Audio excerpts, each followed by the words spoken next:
souffrance liée au fait d'entreprendre des choses difficiles. Qui vous êtes. Parce que vous ne vous élèverez jamais plus haut que ce qui se passe en vous-même. Vous êtes. Parce que vous ne vous élèverez jamais plus haut que ce qui se passe en vous-même. L'élite a compris cela il y a bien longtemps. La souffrance est le prix à payer pour accéder à la grandeur. Le téléphone des gens leur coûte leur fortune.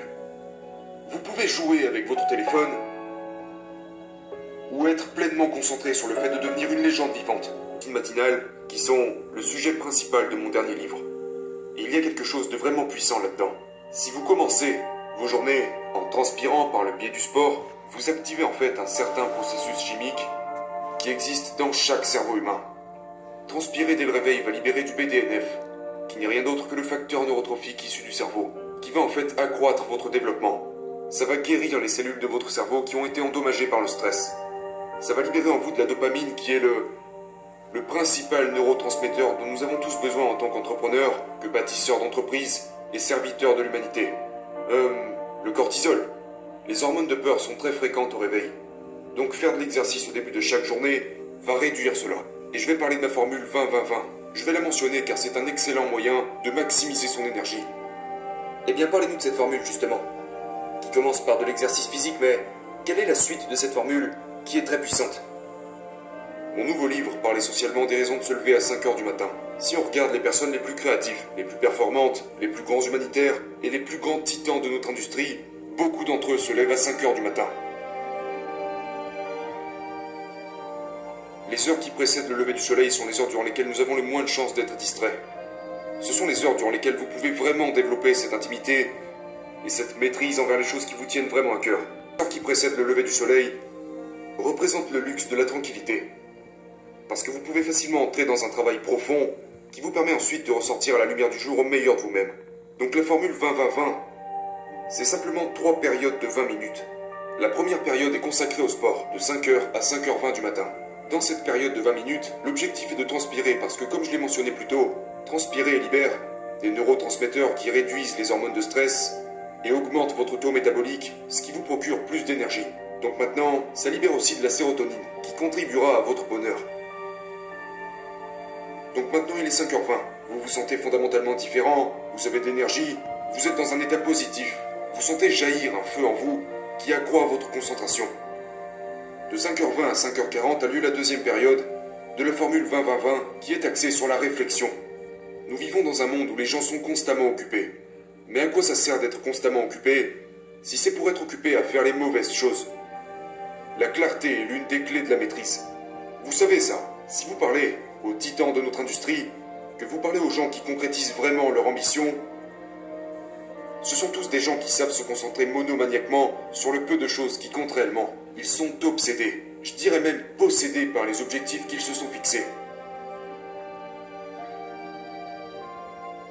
Et donc de 5h20 à 5h40, vous tenez un journal. Vous méditez, vous visualisez, vous élaborez ce que j'appelle dans mon livre un plan pour une belle journée, où vous pouvez juste vous asseoir quelque part pour penser, méditer et réfléchir. Et la dernière période de temps, entre 5h40 et 6h, est dédiée au développement de soi.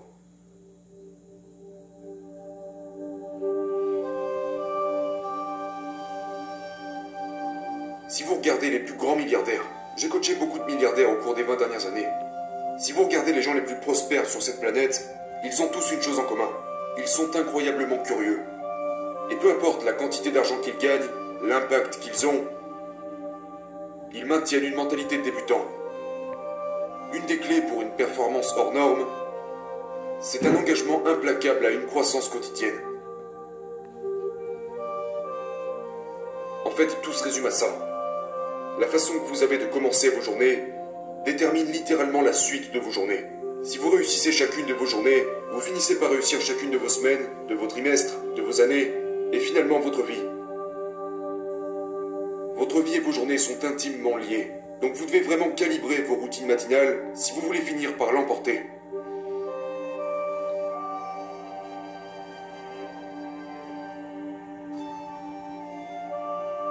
Je crois en fait que nous sommes construits pour vouloir. C'est la nature même de l'être humain. Nous sommes faits pour progresser. Nous savons ça. le cerveau humain aspire à la nouveauté. Et nous sommes plus actifs, nous avons plus d'énergie, nous tendons plus vers notre meilleure version de nous-mêmes quand nous progressons vers notre mission de vie. Donc je pense que nous sommes tous faits pour vouloir. Par contre, je pense qu'il y a eu un grand lavage de cerveau généralisé. Lorsqu'on était enfant, on voulait être astronaute, on voulait être milliardaire, on voulait entrer dans l'histoire, on voulait réaliser tous nos rêves. Et puis, on s'interrogeait sur tout. On était constamment émerveillés, remplis de curiosité, d'amour. On était passionnés, forts. Nous n'avions pas peur d'être nous-mêmes. Mais en quittant la perfection de l'enfance, l'hypnose et le lavage de cerveau commencent. Nos parents bien intentionnés nous disent « Oh, tu veux être astronaute? Tu veux lancer une entreprise quand tu seras plus grand? Tu veux peindre comme Jean-Michel Basquiat? Sois raisonnable. » Georges Bernard Shaw l'a dit mieux que personne. Il a dit « L'homme raisonnable s'adapte au monde. » L'homme déraisonnable persiste à adapter le monde à lui-même. Par conséquent, tout progrès dépend de l'homme déraisonnable. Et nous le sommes naturellement tous. Mais nos parents nous ont donné des limites basées sur leur propre psychologie, qui est elle-même limitée. Des modèles émotionnels qu'ils ont eux-mêmes acquis de leurs parents, puis nous sommes allés à l'école. Nous avons appris à nous comporter selon des règles bien précises, à faire comme les autres, penser comme les autres, s'habiller comme les autres. Ne parle pas trop fort, ne rêve pas trop grand, ne sois pas trop passionné. Et les autres enfants font la même chose et nous influencent de la même manière. Puis intervient la société qui nous dit que les génies sont des cas à part, ce ne sont pas des gens ordinaires, ce qui a été clairement rejeté par la science. Vous savez, je veux dire, la règle des 10 000 heures que l'on connaît tous déconstruit complètement toutes ces affirmations. Donc, je pense que nous sommes tous nés pour vouloir, mais que nous avons laissé ce que nous sommes vraiment se rétracter. Aujourd'hui, les gens cherchent à rester en sécurité plutôt qu'à s'élever et laisser briller leur génie primitif. Et la plupart de ces gens sont remplis de regrets, de déceptions, de doutes qui les rongent en profondeur. Et c'est en partie pour cela qu'ils sont profondément accros à la distraction. Ils cherchent une échappatoire.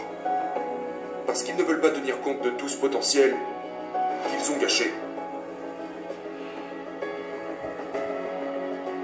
Nous vivons dans un monde qui prône que le bonheur s'acquiert par des choses extérieures. Si vous créez une entreprise, si vous avez une belle maison, si vous avez beaucoup d'argent, si vous avez une belle voiture, si vous avez une belle épouse, alors vous serez heureux.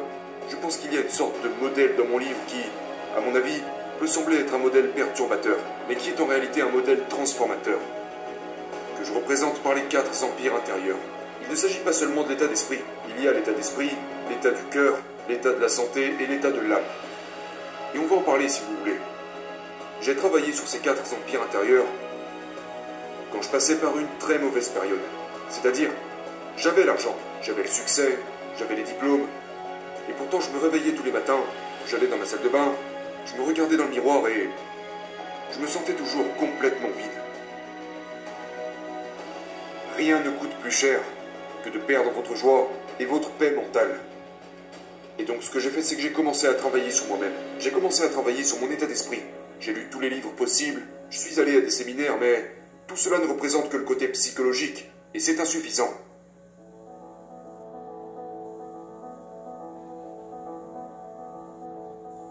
Tout le monde parle de l'état d'esprit, mais l'état d'esprit n'est que votre système de croyance. Ce n'est que votre psychologie, et c'est très important. Mais l'état d'esprit ne représente que 25% de l'équation. La deuxième partie de l'équation est l'état du cœur. Purifiez votre cœur. Là, nous touchons à votre émotivité, plus seulement à votre psychologie. Vous n'entrerez jamais dans l'histoire, vous ne dominerez jamais votre domaine, vous ne vous bâtirez jamais une vie de classe mondiale si vous avez une grande psychologie, mais que vous ne vous occupez pas de la douleur, de la tristesse, de la déception et des traumatismes de votre passé. Donc j'ai travaillé sur mon état de cœur. Mais ce n'est que le deuxième des 4 empires intérieurs. Le troisième empire intérieur est votre état de santé. Ne mourrez pas si vous voulez changer le monde. Les gens morts ne changent pas le monde. J'ai écrit un chapitre entier sur la récupération et l'importance du sommeil. Une fois que votre santé est bien réglée, il y a le 4e empire intérieur. Il y a l'état d'esprit, l'état du cœur, l'état de la santé, et il y a l'état de l'âme. Et l'état de l'âme n'a rien à voir avec la religion. L'état de l'âme consiste à travailler sur votre caractère. dans le but de réaccéder à votre noblesse, votre bravoure, votre authenticité et à votre décence, pour trouver une cause plus grande que votre vie elle-même. Chaque matin, vous devez aborder le monde d'une manière bien précise. Les gens pourraient chercher à vous ridiculiser, parce que tous les génies ont été ridiculisés avant d'être vénérés. Les gens pourraient vous jeter des pierres, mais c'est à vous de les utiliser pour bâtir votre propre monument de maîtrise. Les gens pourraient ne pas vous comprendre, parce que tous les marginaux ont cette tendance à être mal compris. Même si les gens ne croient pas en vous, tentent de vous rabaisser, de vous ralentir, ou même de vous empêcher de réussir, vous continuez à tout prix. Mais tout commence avec qui vous êtes, parce que vous ne vous élèverez jamais plus haut que ce qui se passe en vous-même.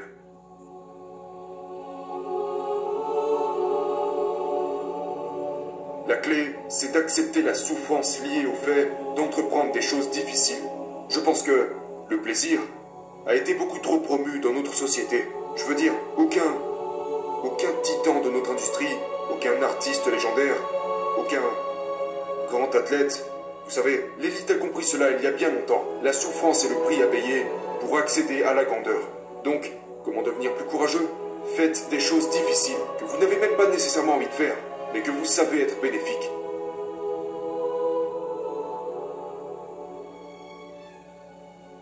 Avec une meilleure conscience, nous faisons de meilleurs choix.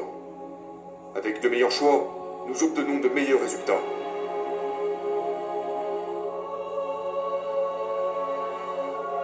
L'addiction à la distraction est la mort de votre productivité. Le téléphone des gens leur coûte leur fortune. Vous pouvez jouer avec votre téléphone ou être pleinement concentré sur le fait de devenir une légende vivante. Mais vous ne pouvez pas faire les deux. Nous perdons notre dignité à cause des promesses que l'on se fait à nous-mêmes et que l'on ne respecte pas. C'est là que tout commence. C'est tellement, on sait ça, c'est tellement important. Vos revenus, votre impact, votre relation avec la créativité, la productivité, tout se résume à la relation que vous entretenez avec vous-même.